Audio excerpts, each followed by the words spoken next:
ओम शांति। भगवान को बांधने की रस्सी कौन सी होती है? क्या भगवान भी कोई रस्सी से बंधता है? सौंप दो सब कुछ उसको, फिर कैसे वो प्रीत की रीत निभाता है। मजबूर हो जाता है वो भी, निभाने के लिए बंध जाता है। तो अगर कोई भी बोझ है मन में, तो सच्चे हृदय से संपूर्ण निष्ठा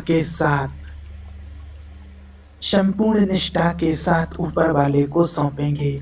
जहाँ हमारा बस नहीं चलता है, सामर्थ्य फैल हो जाता है, वहाँ उस सर्वशक्तिवान शिव बाबा की शक्तियाँ शुरू होती हैं। और शिव बाबा की डिक्शनरी में कोई भी असंभव नाम का शब्द तो है ही नहीं, केवल उसको सौंपने की बात है। तो दिल से सौंप दीजिए जो कुछ भी मन का बोझ है, तहे दिल से। इसी तरह से सौंपिए, जैसे अर्जुन का एक दृष्टांत दिखाते हैं कि महाभारत युद्ध में जब जयद्रथ वध करना था, तो उन्होंने एक प्रतिज्ञा की जोश में आकर। कभी कभी हम भी जोश में आकर थोड़े से होश खत्म कर देते हैं, काम नहीं लेते हैं। तो प्रतिज्ञा ये की कि अगर सूर्य अस्त से पहले मैं इसका वध नहीं करूंगा, तो खुद मैं जलती चिता को समर्पित हो जाऊंगा। सबके सामने खुली प्रतिज्ञा थी। वो भूल गए कि कौरव षड्यंत्रकारी हैं, वो भी रणनीति बैठ करके बनाएंगे। जयद्रथ को संध्या काल तक तो हमारे सामने ही नहीं आने देंगे, कुछ ना कुछ ऐसी वो नीति बनाएंगे। अब वो तो बोल करके चले आए, लेकिन श्री कृष्ण बहुत चिंतित हैं। उस टाइम पर सोच विचार चल रहा है उनका, क्या कराए जोश में, कैसी प्रतिज्ञा कराए, क्या होगा। अब कल रात हो गई है, लेकिन उनको नींद नहीं आ रही है, विचार कर रहे हैं, कल के बारे में सोच रहे हैं, टहल रहे हैं। तो उनको लगा कि जब मेरी ये स्थिति है, मेरे संकल्प विकल्प इतने चल रहे हैं, तो अर्जुन तो सोया भी नहीं होगा, उसका क्या हाल होगा। उसको तो कल बड़ा भारी युद्ध करना है, तो चलो जा करके उससे मिलूं। और उनके विश्राम गृह में जब पहुंचते हैं श्री कृष्ण, तो अर्जुन तो बड़ी सुकून की नींद सो रहे हैं, बड़ी मीठी नींद सो रहे हैं पैर फैला के। तो श्री कृष्ण को बड़ा आश्चर्य लगा कि मेरी सोच सोच के कल के बारे में ये स्थिति हो गई है, और ये बड़े आराम से सो रहे हैं। इनको तो कल का कोई फिक्र नहीं, कोई रणनीति बनाई नहीं बनाई, ऐसे ही सो गए आकर के। उन्होंने उनको जगाया और पूछा, वत्स तुम्हें जरा भी तनक भी चिंता नहीं?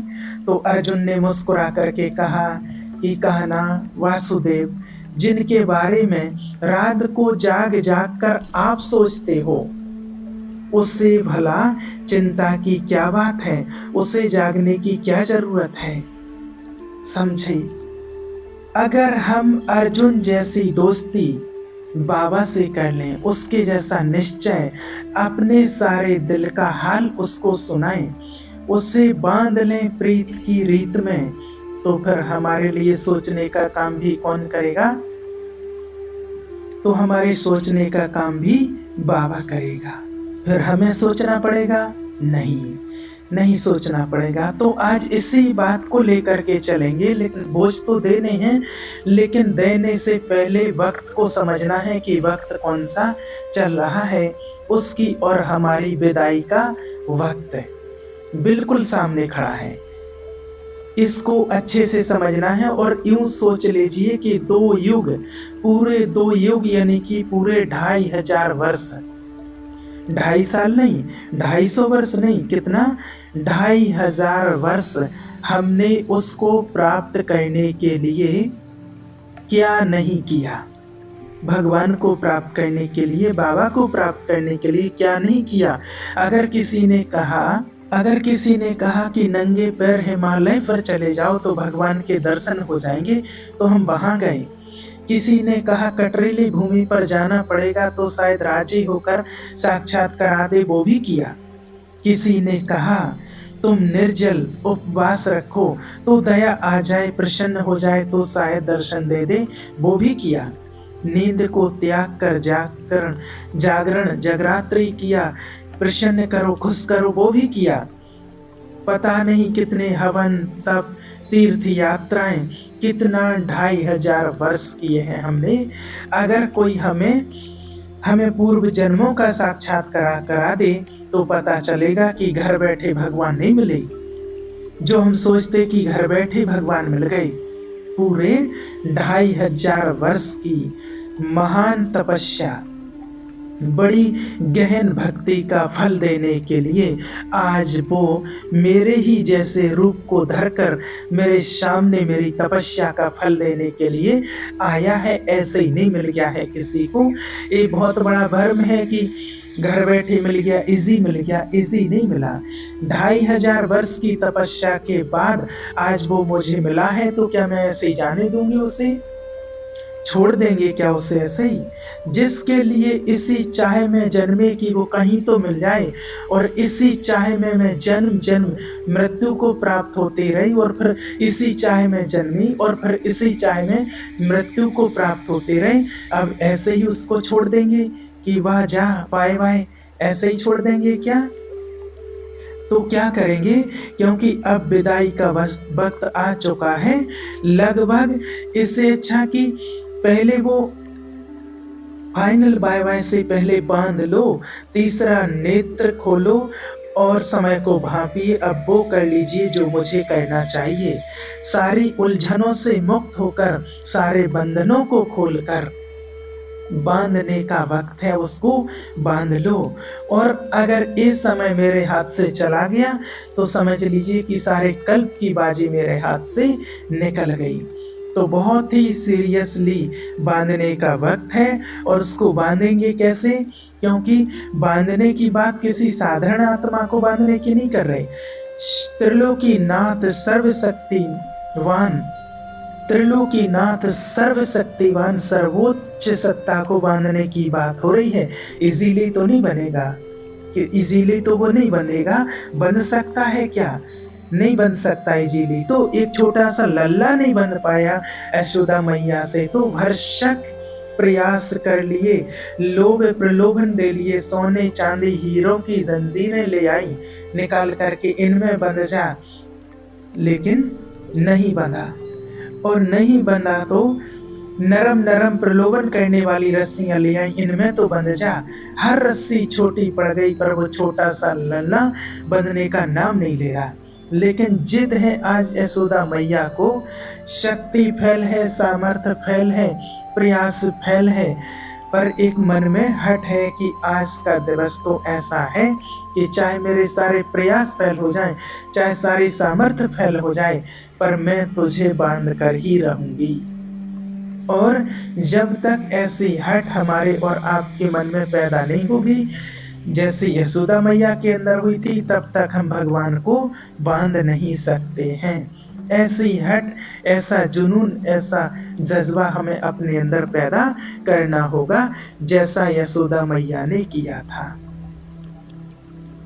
अब देखिए, जब लगा कि अब मेरा पार तो नहीं चल रहा है, मैं तो किसी भी तरह से इसको नहीं बांध पा रही हूँ, अब करूँ क्या? लेकिन बांधना जरूर है, चाहे आज कुछ भी हो जाए, बांधना जरूर है, हट है ये। तो फिर क्या किया? समर्पण कर दिया, सर झुका लिया, अपने आप को समर्पण कर दिया, अपने आप को अर्पित किया। बोला, देख कान्हा, आज मैं तुझे बांधूंगी जरूर, ये मेरा प्रण है, यह प्रतिज्ञा है। लेकिन तुम बंध नहीं रहा, अब तू ही बता दे कि तू बंधेगा कैसे। मैं तुझे आज बिना बांधे तो नहीं छोड़ने वाली, अब तुम बता कि तू बंधेगा कैसे। अब जैसे ही समर्पण किया तो वो भी बंधने के गुण में आ गए। जब तक हम अपनी मन बुद्धि को बाबा के सामने समर्पित नहीं करेंगे, अर्पित नहीं करेंगे तब दिल से, तब तक वो नहीं बंधेगा। इसलिए पहली कंडीशन क्या है? समर्पण। और जैसे ही समर्पण किया तो बहुत इजी बता दिया कि मैया फेंक दे इन रस्सियों को, इनसे थोड़ी मैं बंधूंगा। फिर कैसे बंधेगा? बोले, दिल में थोड़ा प्यार पैदा कर, होठों पर मुस्कुराहट ले आ, आंखों में वो प्यार दिखा दे, तो तेरे आंचल से बंध जाऊंगा माँ, रस्सियों की तो जरूरत ही नहीं। कैसे बंधेगा वो? समझ में आया कैसे बंधेगा?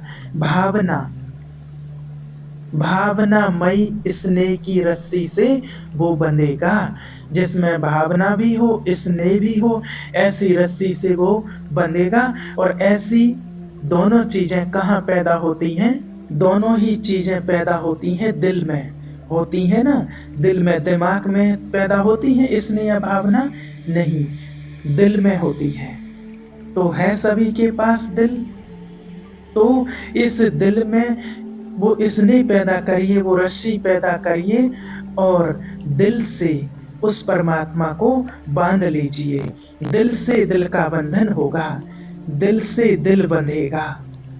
और ये बंधन ऐसा नहीं होगा कि 2-4 साल का होगा, 50-60 साल का होगा, ऐसा बंधन नहीं होगा। ये बंधन पूरे कल्प के लिए बंधेगा। जब जब मुझे सृष्टि पर मुझे उसकी ज़रूरत होगी, मैं इधर से आवाज़ हम लगाएंगे और वो नंगे पाँव दौड़कर खड़ा हो जाएगा मेरे सामने पूरी मदद के साथ। ऐसा बंधन बनाने का ये सुंदर लिमिटेड मौका है हमारे पास। बहुत ही लिमिटेड टाइम बचा है हमारे पास। तो या तो और जगह बंध लीजिए या फिर उसको बांधने के लिए तैयार हो जाइए। अब 2 रास्ते हमारे पास हैं, या खुद बंध जाइए या फिर उसको बांध लीजिए। तो कंडीशन क्या रही? दिल में प्यार पैदा करो। बाबा कई बार कहते हैं मुरलियों में, बाबा को कौन से बच्चे पसंद हैं? दिल वाले। बाबा को दिल वाले बच्चे पसंद हैं, दिमाग वाले नहीं। तो बोझ सौंपने से पहले बाबा ने एक बहुत सुंदर कमिटमेंट हमसे किया है, ओपन वचन दिया है बाबा ने हमको, प्रॉमिस किया है हम सब के लिए। और वो भी 20 से 25 हजार की सभा में खुला वचन दिया है। कोई कान में मंत्र नहीं फूंका है और डंके की चोट पर दिया है। अब आप बताइए, आप किसी को वचन दे करके, प्रॉमिस कर करके मुकर जाओगे क्या? शायद कलयुग में 60% लोग तो ऐसे होते हैं जो अपने वचन पर आज भी कायम होते होंगे। 60% लोग ऐसे हैं, जुबान दी हमने, उसको वचन दिया, कुछ भी करेंगे। राइट है ना? तो बाबा ने भी हमको वचन दिया है। कौन सा वचन दिया है बाबा ने? बाबा ने कहा, बच्चे जब भी कोई मुश्किलात आ जाए, कोई संस्कार तुम्हें विवश करने लगे, कोई परिस्थिति तुम पर भारी पड़ जाए, उस वक्त तुम घबराना मत। बाजू में देखना, मैं बैठा हूँगा, तुम चिंता मत करना। और फिर परमात्मा महावाक्य, जिनको पूरे ब्रह्मांड में, तीनों लोकों में किसी में काटने की सामर्थ्य नहीं, शक्ति नहीं, उसने जो बोल दिया सो बोल दिया। वो इस ब्रह्मांड का पहला और अंतिम सत्य होता है। ना उसके पहले कुछ है और ना उसके बाद कुछ है। ऐसे महावाक्य जो खुद भगवानुवाच हैं, उसने बोला, अगर ऐसी कोई परिस्थिति, ऐसी कोई समस्या आ जाए तो विचलित मत होना, घबराना मत। दिल से कहना, मेरे बाबा, मेरे साथी, आ जाओ, मेरी मदद करो। ये तरीका बताया मदद लेने का। और फिर उसका वायदा देखिए क्या है जो उसने ओपनली किया है। आप सबने भी देखा होगा, सुना होगा। क्या किया बाबा ने? मेरे बच्चे बुलाएं और मैं ना आऊं, ये हो नहीं सकता, असंभव। बाबा बंधा है अपने बच्चों की मदद करने के लिए। ये उसका प्रॉमिस है, वायदा है। निभाएगा कि नहीं निभाएगा? लेकिन बड़ा चतुर सुजान है, निभाएगा तो जरूर, 100% नहीं, 200%। लेकिन वायदे में कुछ कंडीशन रख दी। जब हम भी किसी से कोई वायदा करते हैं तो हम क्या कहते हैं? ऐसा होगा तो फिर मैं ऐसा करूंगा। हमारी भी कुछ कंडीशंस होती है। हाँ, ऐसी बात होगी ना, इस तरह से होगा तो फिर मेरा वायदा है, मैं पूरा करूंगा। लेकिन पहले मैंने क्या रख दी? कंडीशन। ऐसा होगा तो। बाबा ने भी प्रॉमिस से पहले क्या कर दी? कंडीशन रखी है। दो स्पेशली कंडीशन रखी। क्या रखी है? यानी उसी के ही शब्दों में उसकी कंडीशन छिपी हुई है उसी के शब्दों में। पहली कंडीशन क्या है, बाबा ने क्या कहा मदद मांगने का तरीका जब बताया, दिल से, अंडरलाइन, दिल से कहना। ये कौन सी कंडीशन हो गई, पहली, दिल से कहना। अक्सर करके आज तक हमने भगवान को भक्ति मार्ग में भी और एंड वेरी सॉरी ज्ञान मार्ग में भी काफी हद तक दिमाग से यूज किया है। दिल कम दिमाग ज्यादा, और बाबा को पसंद क्या है, दिल। दिमाग से इंफॉर्मेशन राइट है, वो ज्योति बिंदु है, निराकार है, परम धाम का वासी है, हम आत्माओं का पिता है, युग परिवर्तन करने आया है, संगम युग चल रहा है, ज्ञान दे रहा है, ये सब इंफॉर्मेशन ठीक है, लेकिन रिलेशन कहाँ से, दिल से। और अगर मैं रिलेशन दिमाग से बनाने चले तो, अगर यहाँ भी देख लीजिए, अगर कोई दिमाग से रिलेशन बनता है तो वो क्या लॉन्ग टाइम चलता है, उसमें स्वीटनेस होती है क्या, वो स्वार्थ के बेस पर बनता है। कहीं ना कहीं कुछ ना कुछ स्वार्थ होता है तो रिलेशन बनता है, और वो स्वार्थ एक दिन सामने आ जाता है, और जैसे ही सामने आता है और क्या होता है, खत्म। तो इन्फॉर्मेशन दिमाग से और रिलेशन कहाँ से, दिल से। तो पहली कंडीशन क्या है, दिल से। भक्ति मार्ग में भी हमने यही किया कि बिना भक्ति किए, पूजा पाठ किए, दिया बत्ती किए तो मैं जल भी ग्रहण नहीं करते, नियम है मेरा ये। लेकिन दिया बत्ती कैसी होती है, वो हाथ में 5 अगरबत्ती माचिस है और इतनी लंबी दिमाग में स्वार्थ की और कामनाओं की लिस्ट है। हे भगवान, मेरे पति का कारोबार अच्छा चले, मेरे घुटने ठीक हो जाए, मेरा बच्चा पास हो जाए, घर में सुख शांति हो जाए, ले पकड़ 5 अगरबत्ती। दिल से कि दिमाग से सोचिए, दिल से कि दिमाग से। ऐसे तो मंदिर जाने का वक्त नहीं हो, मंदिर जाते हैं तो जितनी सीढ़ियां हैं उतनी इच्छाएं हैं, सीढ़ियां चढ़ते जाएंगे, एक के बाद दूसरी इच्छा, चौथी इच्छा, तीसरी इच्छा। कभी निस्वार्थ भाव से, निष्काम भाव से एक अगरबत्ती भी समर्पित नहीं कर सकती मैं अपने इष्ट देव को, इष्ट देवी को। होता है क्या ऐसा, रियलिटी है ना, इसलिए भक्ति में शक्ति नहीं रही। इसलिए यहाँ भी देखिए, फिर से एक बार आपसे क्षमा चाहेंगे। बाबा कहता है कि ऐसी भक्ति या ऐसा बाबा के प्रति स्वार्थ नहीं रखना चाहिए, निस्वार्थ भाव से करिए तो भगवान बंध जाएगा, वो प्रीत की रीत जरूर निभाएगा और हर समय आपकी मदद करेगा। दिल से कहिए मेरा बाबा, और वो हाजिर हो जाएगा। ओम शांति।